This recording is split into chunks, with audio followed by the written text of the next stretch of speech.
It really doesn't surprise me that we have this split mindset. Going back to the beginning, it's been a geographic issue.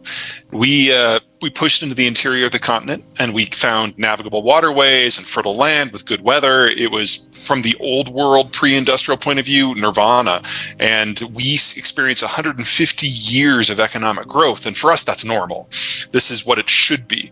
And so anytime that we experience a setback or a hiccup, we're convinced like the end is nigh, and we're convinced that our system is about to collapse. And it hasn't been true since the beginning. It's not true today. Does that mean we can't do better? Of course not. Of course we can do better. But if you compare the United States' track record to any other country in the world, we are already the second oldest government on the planet, second only to the Brits. And we have exited every decade in a more powerful position than we entered it, both in terms of our own national economy and relative to the global norms. That hasn't changed in the last 30 years. At the end of World War II, the Americans changed the way the global system worked. It used to be that you were either in an empire and you lorded over countries or colonies that would give you resources and serve as captive markets, or you were one of those colonies and life wasn't all that great. So what the Americans did is we said that we would use our Navy to patrol the global ocean so that anyone could go anywhere at any time and interface with any partner and access any material or market. If in exchange, you would side with us against the Soviets in the Cold War. We bought an alliance. And that meant that many countries, most countries, could industrialize for the first time. That changed the way we live. Not only did we all of a sudden have this explosion in economic activity because of access, we saw people moving off the farm and into the cities to take industrial and services jobs, higher value added, more income. But when you live on a farm, kids are free labor, so you have a bunch. When you live in a condo, kids are just really expensive, loud pieces of mobile furniture, and adults aren't dumb, so we have fewer of them. And starting at different times, moving at different rates, the birth rate across the world collapsed. Started, of course, with Western Europe, but by the time we got to 1992, the entire developing world had globalized as well, so it happened there even faster. Well, remember that for the Americans, this was never about economics. It was about security. So we started backing away from globalization back in the 90s. And today we're the least globalized economy out there of size.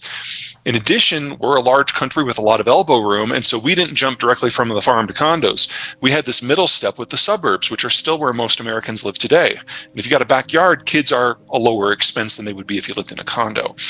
So our economy was never exposed to those forces, and our demographics never changed as much as everybody else. And now that we're on the backside of it all, that is going to do very well for us because we have the healthiest demography in the rich world and the most isolated and self-contained economy in the rich world.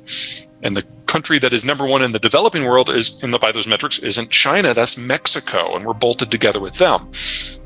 So any country that has done well economically, especially for the last 40 years, you got to look at why.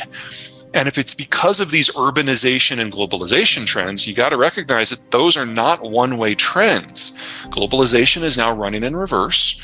And that demographic consolidation that we saw with fewer kids, you fast forward that 70 years and you start to run low on 60-year-olds. And that's where we are in most of the world today.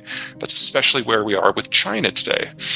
So we're looking at all of these global trends that we think of as normal with energy and manufacturers trade and globalized agriculture and finance. They were all designed for a world that no longer exists. And that means on the backside, we have to do one of two things. Number one, we have to figure out how to get by with less. Or number two, we need to figure out how to make more at home. And the United States is in a very good position for both of those. Because of the shale revolution, we never really had to worry about the energy problem. Because of our geography, we never had to worry about the agricultural problem. Because of the millennials, one of those younger generations that exist here but not elsewhere, we don't have to worry about the consumption problem. So the hiccups that we have to deal with, the retirement of the baby boomers, the shock to energy markets, they're all relevant, but they're not kind of the bedrock challenges that we're facing the level of challenge that we're facing in the US is nothing compared to the level of challenge elsewhere, where the very foundations of what makes their societies function is breaking apart because of factors that are manifesting beyond the horizon, well beyond their ability to control them. China's at the top of that list. Germany is in the process of rapidly moving up the list. We'll probably be in the number 3 position by the end of this year. But for the United States, it's an opportunity. And it's one I'm happy to say American industry is already grabbing with both hands. And we are seeing right now the fastest industrialization the country has ever seen. We need the effort to fight World War II. And it's not a one-off. We've been segueing in this direction now for 8 years. Would be good if we did it faster. I hate to say it, it's probably the latter. Every once in a while, the United States reshuffles its political system. One of the pros and cons of having a two-party system, and our Constitution pretty much guarantees that we'll always have only 2 parties for the long term, is that they have to be big tent parties to bring in that extra marginal voter to outvote the next guy. That means that we have weak party structures. So like if the Senate Majority Leader is having a problem with the rank and file, it can really get out of hand. But it also means that our political system tends to be pretty flexible, because as technology and geopolitics and culture evolve, the parties move with it, and the factions that make up the parties move around. Every once in a while, those changes in the trends reach a boiling point, and one or both parties breaks apart, and then the factions shuffle around and make new alliances, or maybe voters that used to be in the swing position join a party, or vice versa. We're going through one of those periods now. We had the rise of globalization. We have the fall of globalization. We had the rise of the baby boomers. We had the retirement of the baby boomers. We had the technological revolution and the internet age. Of course, we're going to manage our politics different, but it's awkward. And you add in social media, and every faction wants to make their issue the litmus test for whatever the new party alliance happens to be.